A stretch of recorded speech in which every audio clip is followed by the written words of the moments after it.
Hallelujah. Amasud bigin san thang pe tu pa pathen min thang that naum ko se tu Zing ka chani boipa tang thenga kada sangha ding mi jo boipa na khu khan nak he kan cha athadi tami thang that nak ha selai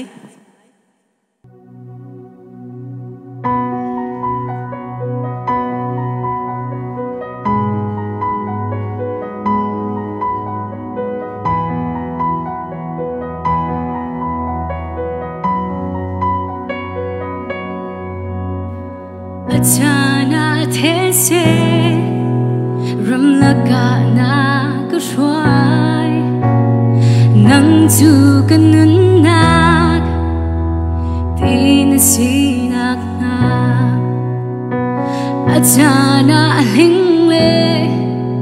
solaga na kashwai nang chu kahim nak ka phon sinak na Kachan thadi nukho khanak Zay tik chan mana zay chil kong bawa Kachan thadi nukho khanak Chucha zay chil baw lung se Kazum na kafe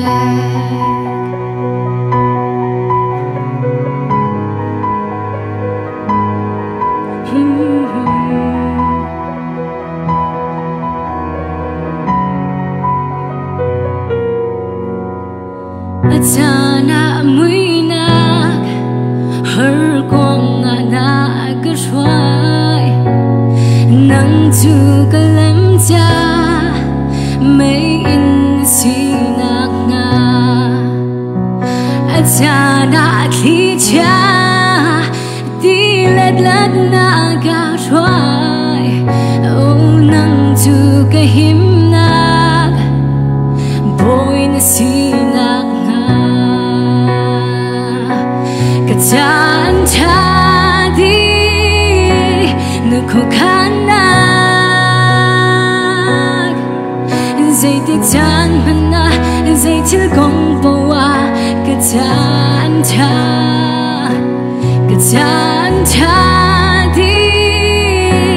nukho khanak Chucha zay chil baw lung se Kazum na kafe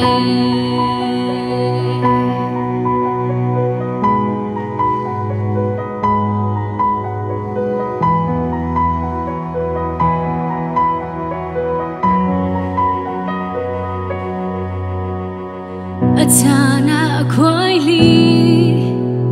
Di na kachom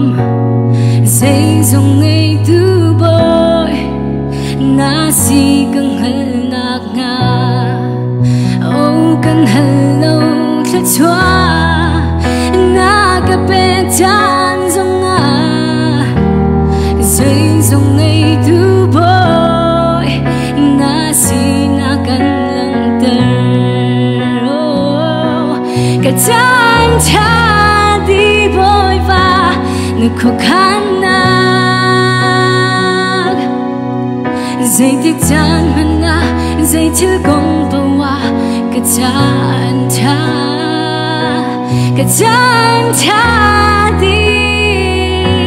nukho khanak Chucha zay chil baw lung se Kazum na kafe Kachan thadi nukho khanak Zay tik chan mana oh zay chil kong bawa Kachan